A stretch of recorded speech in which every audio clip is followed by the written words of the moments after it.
చిత్తూరు జిల్లా పూతలపట్టు నియోజకవర్గం బంగారుపాలెం మండలం మొగిలి గ్రామంలో జరిగిన మీడియా సమావేశంలో గ్రామస్తులు మొగిలి ఆలయ అర్చకులపై వచ్చిన ఆరోపణలను ఖండించారు. శ్రీ కామాక్షి సమేత మొగిలీశ్వర స్వామి ఆలయ అర్చకులు ఎటువంటి అన్యాయాలకు పాల్పడలేదని స్పష్టం మంజునాథ్ నాయుడుపై చర్యలు తీసుకోవాలని వారు డిమాండ్ చేశారు.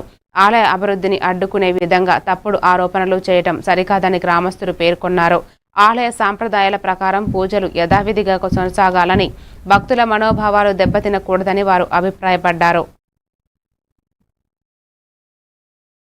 గవర్నమెంట్ డెవలప్ కావాలంటే నిధులు ఎక్కడి నుంచి వస్తాయి, ఎవరు ఇస్తారు అనే ఉద్దేశంతో గ్రామ పంచాయతీలు సంబంధించి ప్రతి ఒక్కరి తరపున ఒక గ్రామ పంచాయతీ అభ్యర్థిగా నేను మీకు విన్నపం చేస్తున్నాను.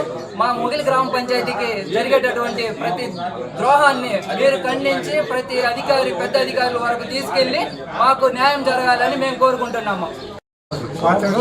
ఈ దేవరకొండ ఆదాయం కానీ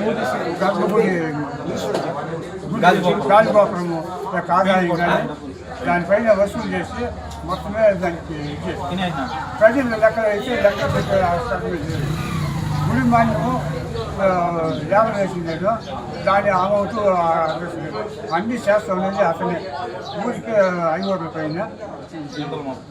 ప్రయాణికానికి మీడియా మిత్రులకి అందరికీ నా యొక్క నమస్కారాలు. మాది మొగిలి గ్రామ ప్రజలందరూ ఈరోజు ఈ ప్రెస్ మీట్లో ఉద్దేశించి మాట్లాడడానికి కారణం ఏమనగా, మా ఆలయంలో పనిచేస్తున్నటువంటి బ్రాహ్మణులు వాళ్ళు అర్చకులు ఎవరికి ఎటువంటి హాని చేయరు, చాలా మంచోళ్ళు గ్రామంలో.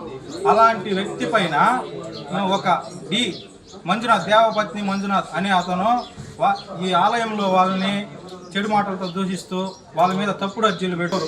గారి చిన్న కుమారుడు అర్జీ పెట్టక పొలాలు అనేసి ఆయన మీద ఒక తప్పుడు కేసు వేసినాడు కోర్టులో పోయి. అది ఈ మధ్యలో విచారణకు వచ్చింది. ఇంకా అది నిజాలు బయటపడతాయనేసి వాళ్ళని చిత్రహింసలకు గురి చేస్తూ ఉన్నాడు. ఆలయ అర్చకులు ఎటువంటి తప్పు చేయలేదు, వాళ్ళకి న్యాయం జరగాలి.